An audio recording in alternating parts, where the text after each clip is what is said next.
Good morning, readers. Today is Friday, February 5th, and you're listening to First Chapter Fridays, presented by the Baker Free Library. My name is Juliana, and I am the library's Youth Services librarian. Welcome to this week's program. To skip this introduction, please jump ahead to the next segment. Every Friday, I'll be sharing the first chapter of a middle grade book with you. Middle grade books are designed for readers aged 8 to 12, but they can be enjoyed by readers of every age. We hope that this program will introduce you to authors and titles you've never read or considered before. If you like today's chapter, you can place a reserve on the featured book through the library's catalog or by calling the library at 224-7113. If you'd like something to do while you listen, head to the library's website, bakerfreelibrary.org. On the For Kids page, listed under Events and Programs, you'll find a link to an active listening worksheet that you can download and print. While you're listening today, jot down any thoughts, questions, or ideas you have about the story. You can also draw, doodle, pick up your room, build with Legos, or work on a craft project while you listen. All right, readers, let's jump into today's story.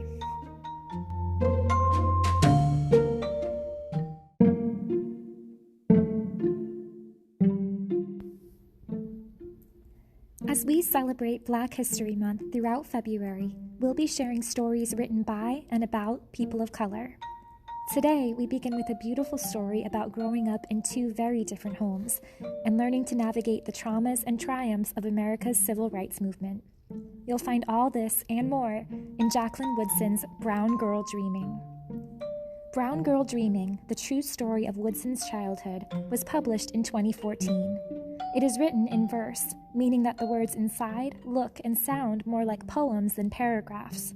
You might hear this difference in the recording today. Brown Girl Dreaming is also an autobiography, a book written by the author that is about or based on their own life. Want to hear the story? Let's dive into Brown Girl Dreaming by Jacqueline Woodson. Because the chapters in this book are short, I'll be sharing a few of them with you today. I am born. February 12th, 1963.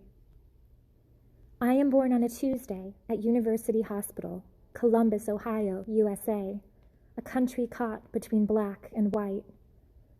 I am born not long from the time or far from the place where my great-great-grandparents worked the deep, rich land, unfree, dawn till dusk, unpaid, drank cool water from scooped-out gourds, looked up and followed the sky's mirrored constellation to freedom. I am born as the South explodes. Too many people, too many years enslaved, then emancipated, but not free. The people who look like me keep fighting and marching and getting killed, so that today, February 12th, 1963, and every day from this moment on, brown children like me can grow up free, can grow up learning and voting and walking and riding wherever we want.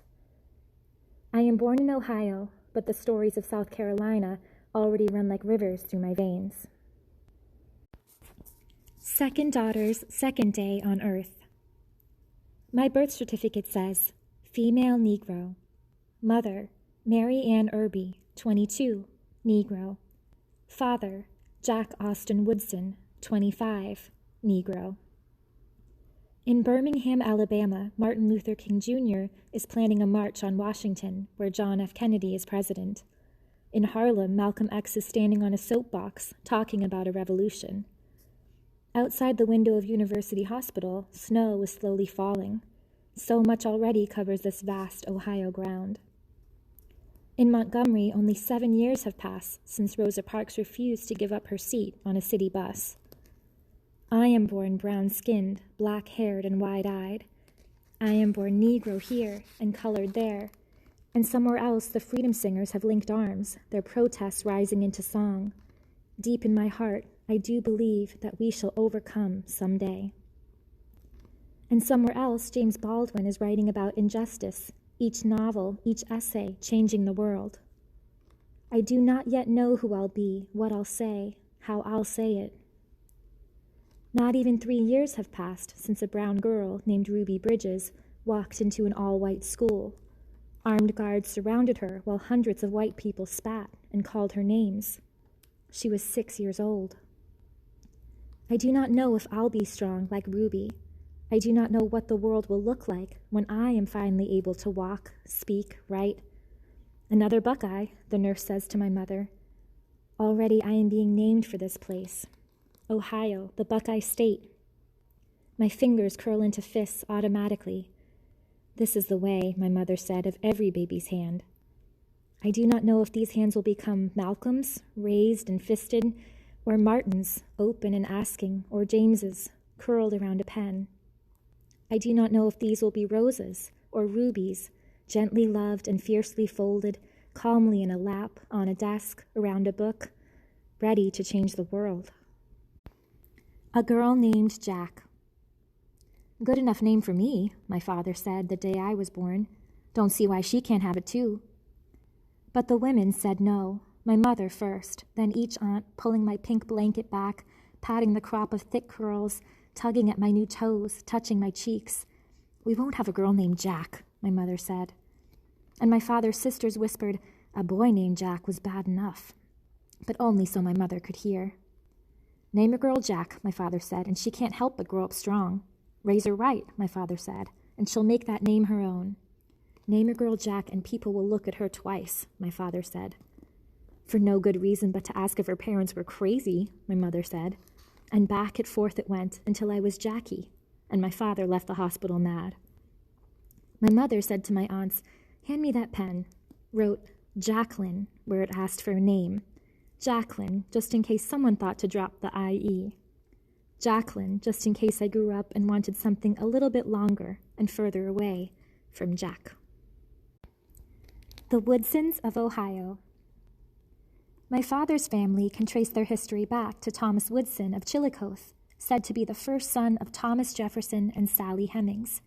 Some say this isn't so, but the Woodsons of Ohio know what the Woodsons coming before them left behind, in Bibles and stories, in history coming down through time. So ask any Woodson why you can't go down the Woodson line without finding doctors and lawyers and teachers, athletes and scholars and people in government. They'll say, we had a head start. They'll say, Thomas Woodson expected the best of us. They'll lean back, lace their fingers across their chests, smile a smile that's older than time, say, well, it all started back before Thomas Jefferson, Woodson of Chillicothe. And they'll begin to tell our long, long story. The ghosts of the Nelsonville house. The Woodsons are one of the few black families in this town. Their house is big and white and sits on a hill. Look up to see them through the high windows inside a kitchen filled with the light of a watery Nelsonville sun. In the parlor, a fireplace burns warmth into the long Ohio winter. Keep looking, and it's spring again. The light's gold now and dancing across the pine floors. Once there were so many children here running through this house, up and down the stairs, hiding under beds and in trunks, sneaking into the kitchen for tiny pieces of icebox cake, cold fried chicken, thick slices of their mother's honey ham. Once, my father was a baby here, and then he was a boy. But that was a long time ago. In the photos, my grandfather is taller than everybody, and my grandmother just an inch smaller. On the walls, their children run through fields, play in pools, dance in teen-filled rooms, all of them grown up and gone now. But wait, look closely. There's Aunt Alicia, the baby girl, curls spiraling over her shoulders, her hands cupped around a bouquet of flowers. Only 4 years old in that picture, and already a reader. Beside Alicia, another picture. My father, Jack, the oldest boy, 8 years old and mad about something, or is it someone we cannot see? In another picture, my uncle, Woody, baby boy, laughing and pointing, the Nelsonville house behind him, and maybe his little brother at the end of his pointed finger. My Aunt Anne's in her nurse's uniform. My Aunt Ada in her university sweater, Buckeye to the pone. The children of hope and grace. Look closely. There I am, in the furrow of Jack's brow, in the slyness of Alicia's smile, in the bend of Grace's hand. There I am, too, beginning. It'll be scary sometimes. My great-great-grandfather on my father's side was born free in Ohio. 1832. Built his home and farmed his land, then dug for coal when the farming wasn't enough. Fought hard in the war. His name in stone now on the Civil War Memorial. William J. Woodson, United States Colored Troops, Union, Company B, 5th Regiment. A long time dead but living still among the other soldiers on that monument in Washington, D.C. His son was sent to Nelsonville, lived with an aunt. William Woodson, the only brown boy in an all-white school. You'll face this in your life someday, my mother will tell us, over and over again. A moment when you walk into a room and no one there is like you. It'll be scary sometimes, but think of William Woodson, and you'll be all right. Greenville, South Carolina, 1963. On the bus, my mother moves with us to the back. It is 1963 in South Carolina. Too dangerous to sit closer to the front and dare the driver to make her move. Not with us, not now. Me in her arms all of 3 months old. My sister and brother squeezed into the seat beside her. White shirt, tie, and my brother's head shaved clean, my sister's braids white ribboned. Sit up straight, my mother says. She tells my brother to take his fingers out of his mouth. They do what is asked of them, although they don't know why they have to. This isn't Ohio, my mother says, as though we understand. Her mouth a small lipstick dash, her back sharp as a line. Do not cross. Coloreds to the back. Step off the curb if a white person comes toward you. Don't look them in the eye. Yes, sir. No, sir. My apologies. Her eyes straight ahead. My mother is miles away from here. Then her mouth softens. Her hand moves gently over my brother's warm head. He is 3 years old, his wide eyes open to the world, his 2 big ears already listening. We're as good as anybody, my mother whispers. As good as anybody.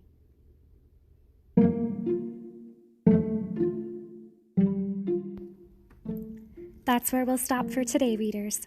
If you'd like to hear more, call the library or visit BoBakerFreeLibrary.org to reserve Brown Girl Dreaming by Jacqueline Woodson. If you liked this story, you might also enjoy 2 other great books about growing up under difficult circumstances, both of which are also written in verse. Inside Out and Back Again by Tan Ha Lai takes place in Vietnam and is narrated by 10-year-old Ha. Other Words for Home by Jasmine Warga, one of this year's Great Stoneface Award nominees, also explores this topic from the point of view of Jude, a young girl who moves from Syria to America and has trouble adapting to her new home. Thank you for listening to this episode of First Chapter Fridays. Tune in again next week for another great story.